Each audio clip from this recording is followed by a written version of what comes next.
Perkenalkan, kami adalah kelompok 6 yang akan memberikan penjelasan untuk kalian mengenai sejarah suatu kerajaan di Indonesia. Kalian pasti sudah tahu dan familiar dengan kerajaan ini. Nama kerajaan ini sangat dekat dengan kehidupan kita dan tidak jarang digunakan untuk banyak hal. Mulai dari perusahaan pesawat, klub sepak bola, nama universitas, dan bahkan nama hotel. Nah, teman-teman, sudah bisa nebak belum nih? Yap, benar sekali. Kerajaan yang kami maksud adalah Kerajaan Sriwijaya. Kira-kira apa saja yang dapat kita pelajari mengenai kerajaan yang terkenal ini ya? Yuk kita bahas!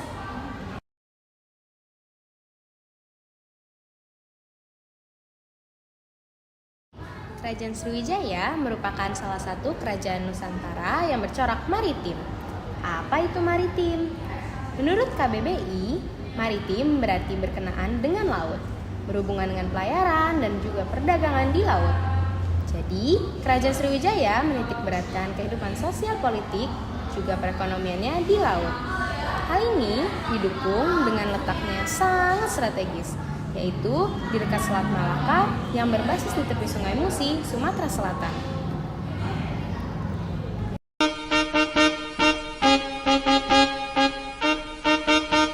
Tahukah kalian bahwa Kerajaan Sriwijaya itu dulu dikenal sebagai kerajaan maritim terbesar dalam sejarah Nusantara?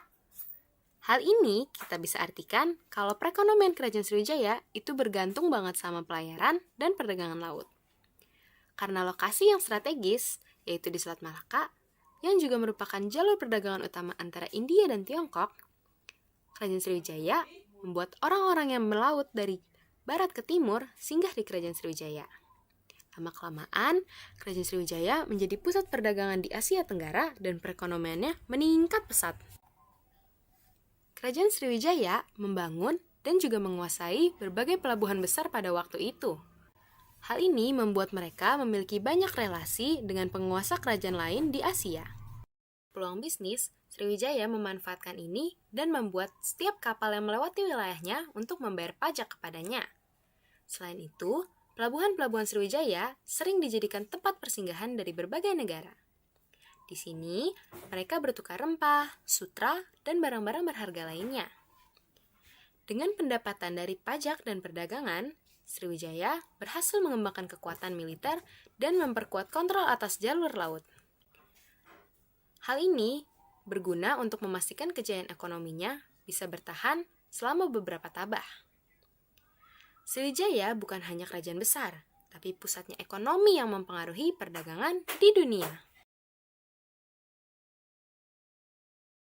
Sekarang kita akan membahas peninggalan-peninggalan dari Kerajaan Sriwijaya.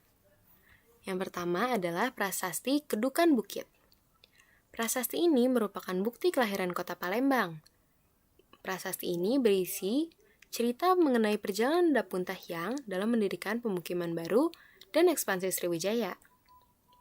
Dapun Tahyang alias pendiri dari Kedatuan Sriwijaya memimpin ekspedisi penaklukan wilayah dan menunjukkan kejayaan kerajaan tersebut.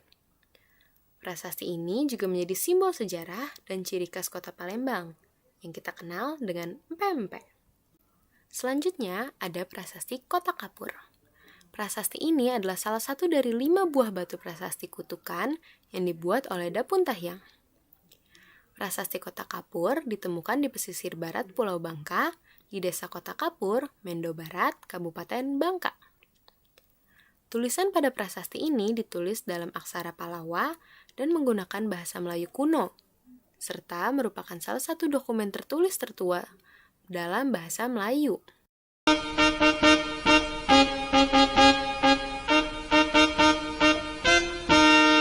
Sistem pemerintahan dalam Kerajaan Sriwijaya menggunakan sistem kedatuan, di mana kerajaan ini dipimpin oleh penguasa monarki, yaitu para datu yang mengatur suatu wilayah dalam kerajaan ini.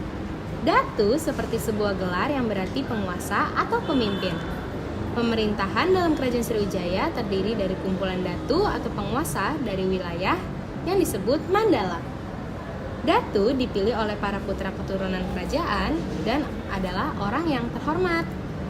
Keluarga Kerajaan Sriwijaya dimulai dari pejabat tinggi sampai pembantu kerajaan, semuanya berperan penting dalam pemerintahan. Tetapi, pemimpin tertinggi dalam Kerajaan Sriwijaya tetaplah seorang raja. Kerajaan ini pertama kali didirikan dan dipimpin oleh Dapunta yang Srijaya Nasa.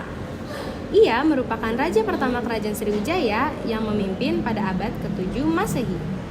Ia melakukan berbagai usaha perluasan daerah dan memimpin ribuan prajurit serta armada untuk menguasai sejumlah wilayah di Palembang, Lampung, Jambi, dan Bangka.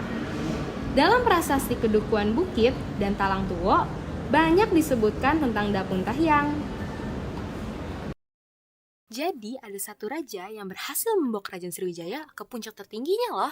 Kenalin, namanya Raja Balaputra Dewa.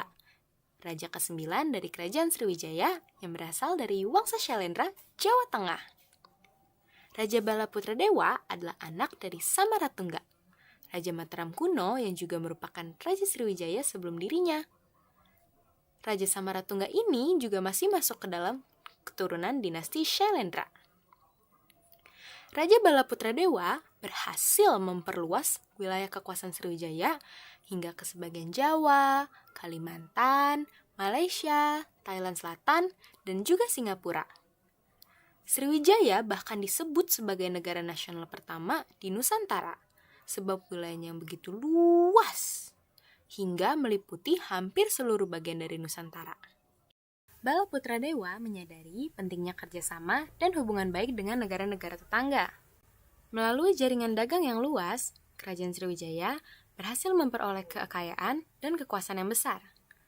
Ia membuka pelabuhan-pelabuhan baru dan mendorong perdagangan yang berkembang pesat di wilayah kerajaannya. Di akhir abad ke-8, Balaputra Dewa berhasil menguasai seluruh jalur perdagangan di Asia Tenggara, mulai dari Selat Sunda, Selat Malaka, Selat Karimata, hingga Tanah Gentingkra. Setiap pelayaran dari Asia Barat menuju ke Asia Timur harus melalui wilayah kekuasaan Sriwijaya. Dengan begitu, letak Kerajaan Sriwijaya menjadi pusat perdagangan yang strategis dan sangat menguntungkan. Selain memperluas jaringan dagang, Balaputra Dewa juga memperhatikan sektor kebudayaan dan pendidikan di Kerajaan Sriwijaya. Ia mendukung pengembangan agama Buddha dan membangun kuil-kuil yang megah. Hal ini tidak hanya memperkuat Kerajaan Sriwijaya secara keagamaan, tetapi juga memperkuat ikatan dengan negara-negara lain yang memeluk agama Buddha. Selain itu, Balaputra Dewa juga mengembangkan sistem pemerintahan yang sangat efektif untuk Kerajaan Sriwijaya. Ia mengangkat pejabat-pejabat yang kompeten dan membangun struktur administrasi yang baik. Balaputra Dewa juga dikenal karena perannya dalam memperkuat pertahanan kerajaan. Ia membangun benteng-benteng pertahanan yang kuat di sepanjang pesisir dan memperkuat angkatan laut kerajaan. Sekarang kita akan membahas keruntuhan dari Kerajaan Sriwijaya. Pada masa kepemimpinan Balaputra Dewa, Sriwijaya memang mencapai puncak kejayaannya. Namun, di masa yang sama, Sriwijaya juga kehilangan kekuasaannya terhadap Jawa. Hal ini bisa kita lihat dari catatan di dalam prasasti Nalanda. Pada akhir abad ke-10, Kerajaan Medang dari Jawa menyerang Sriwijaya, tepatnya pada tahun 988 hingga 992. Namun, Sriwijaya berhasil memukul mundur serangan tersebut. Pada abad ke-11, Sriwijaya kembali menghadapi serangan. Serangan kali ini muncul dari Kerajaan Chola dari India, tepatnya pada tahun 1017 dan 1025. Serangan ini dipimpin oleh Raja Rajendra Chola I yang membuat Kerajaan Chola berhasil menduduki sebagian dari wilayah Sriwijaya. Meski demikian, pengaruh Chola membuat kerajaan bawahan Sriwijaya harus tunduk pada mereka, menyebabkan berkurangnya kekuatan Sriwijaya. Selain serangan eksternal, kondisi alam yang tidak mendukung juga memperburuk keadaan Sriwijaya. Dengan curah hujan yang tinggi, menyebabkan kesuburan tanah menurun dan sungai Musi yang semakin dangkal. Hal ini tentu menghambat jalur perdagangan vital. Kehilangan kekuatan Sriwijaya semakin diperburuk oleh munculnya Kerajaan Samudra Pasai. Samudra Pasai ini menjadi pusat perdagangan di Sumatera bagian utara pada abad ke-13. Sriwijaya hanya mempertahankan kekuasaan di sekitar Palembang, yang kemudian dikenal sebagai Kerajaan Palembang. Pada tahun 1374 sampai 1375, Kerajaan Palembang mengirim utusan ke Cina. Namun, pada 1377, kerajaan ini akhirnya hancur setelah diserang oleh kerajaan Majapahit.